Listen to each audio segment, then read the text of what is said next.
Hello, everybody. Scott Golden here with the World Class Championship Wrestling Review Series and the Pro Wrestling Logic YouTube channel, and we move into the middle of September 1985.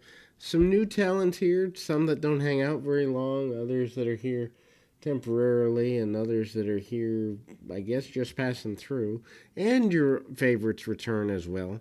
One match with two guys I know nothing about. Jim Powell, not Jim Powers, do not confuse. Jim Powell, Powell,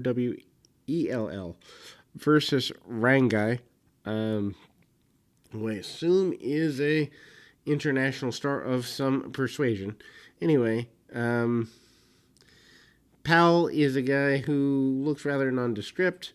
Rangai is, as mentioned, looking maybe of Middle Eastern or Indian descent. Not really too terribly sure. Not sure where either of them came from.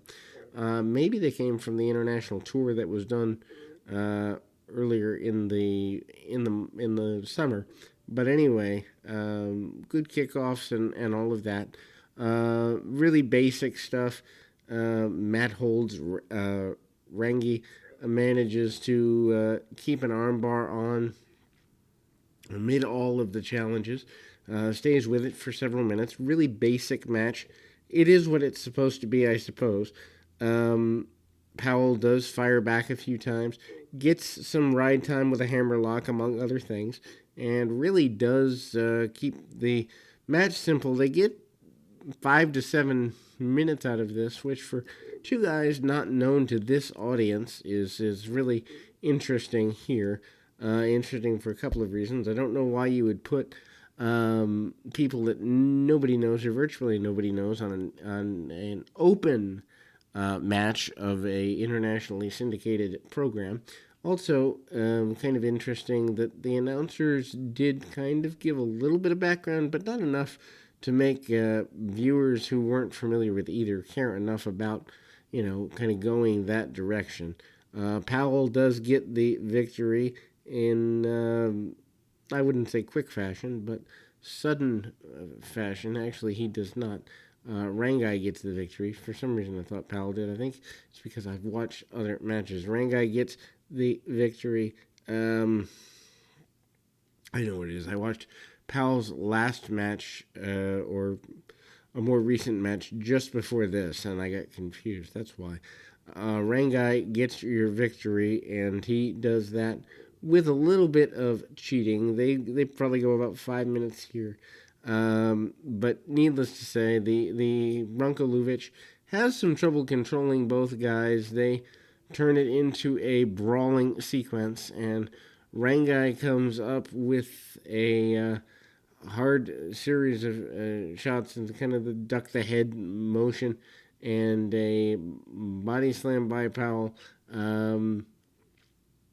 Rangai coming back with a inside cradle for the victory.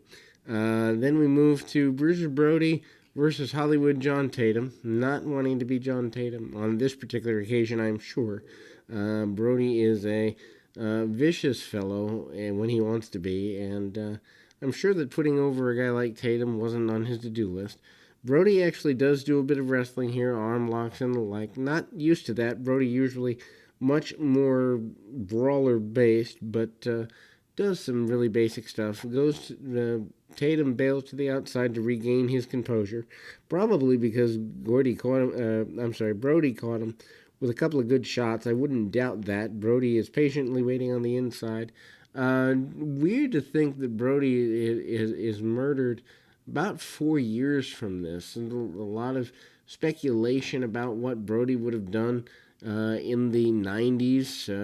Would Brody have been around for the Monday Night War? Lots of things, speculation-wise. Brody, one of the bigger stars ever, I wouldn't say ever in the history of Japan, but a big link. Brody does do some front face lock / ride time on Tatum, and, double axe handle and the like, and trying to see where things go here.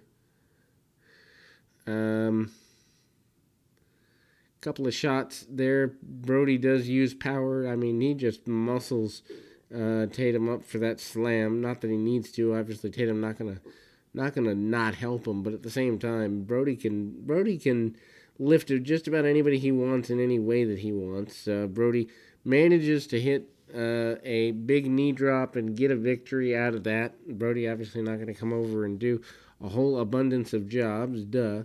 Then we go to a finish in the Brian Diaz Gino Hernandez match at a local arena. Not quite sure why they clipped just to the finish. They show a couple minutes of the match, but nothing terribly major here. We come in and Hernandez is in control. Diaz certainly has beaten Hernandez before, has beaten Chris Adams before, so not sure other than filling TV time why this match is here, especially in clipped form. I'm a completist. I don't like watching matches that are incomplete because I feel like I'm missing something. Did I miss a story in the match? Did I miss something the announcers could have said? It's a stylistic point. It has always been a problem. Probably part of my ADD or OCD or ABC or whatever. Anyway, cheating by Hernandez gets him the victory, and he uses a shot with what many would assume is an illegal maneuver or foreign object there. Then we move to Kevin Von Erich and Chris Adams. We move into that being a bit of a clipped match as well. We come in the middle of that. Kevin in the body scissors, coupled with a full Nelson, which we don't normally see, believe it or not. And actually turns that partially into a I guess you'd say a guarded choke or something of that nature. Kevin's still looking good. Adams tries to send him over the top rope. Luckily for him, Von Erich doesn't hit the floor on the move, otherwise he would have been disqualified. As mentioned, I believe in the last episode, the NWA rule is still in effect here. Adams goes for a cover after a knee drop, but Von Erich comes out the back door with that, and then we see a pile driver. We were going to see a pile driver, but Von Erich boxes the ears of Adams while he's in midair. An interesting thing to see. Then we go for the attempted claw. The claw is obviously the Von Erich finishing maneuver, and the referee has trouble getting Von Erich to let go of the claw. Such vehement hatred, but finally do get both men back in the ring. The dreaded 10 punches in the corner, another goofy spot by, in this case, Adams, and I don't even know where that came from. I'd actually be interested to know where that came from. Meanwhile, the cage over the ring is used, and that whole deal. Needless to say, that's just an extra goofy gimmick, but Adams is, Gino Hernandez is in the cage over the ring, but that's brought down, and again, Hernandez and Adams they're locking Kevin Von Erich in the cage, so not even a shark cage can maintain or contain this. Then we move to the main event. Iceman King Parsons against the one-man gang. This has not gone well for Parsons in the past. Not expecting it to go terribly well here, even though Parsons is a big guy. He is not the biggest guy, and the gang certainly outweighs and outpowers him quite a bit. Gary Hart at ringside causing as much trouble as he can. We do see several minutes and motions of the taping up of the fist. So we got a tape fist match here, referee. And for anybody who's interested in tape fist match, the idea basically is the tape being wrapped around the fist adds extra power. I've never really bought that as a concept, so somebody that's in real fights tell me if that's true.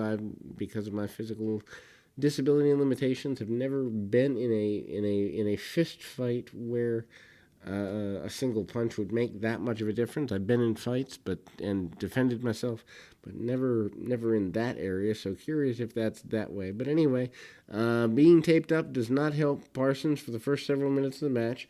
Gang uses repeatedly his power and size, sending Parsons to the outside of the ring when needed, and that leads to,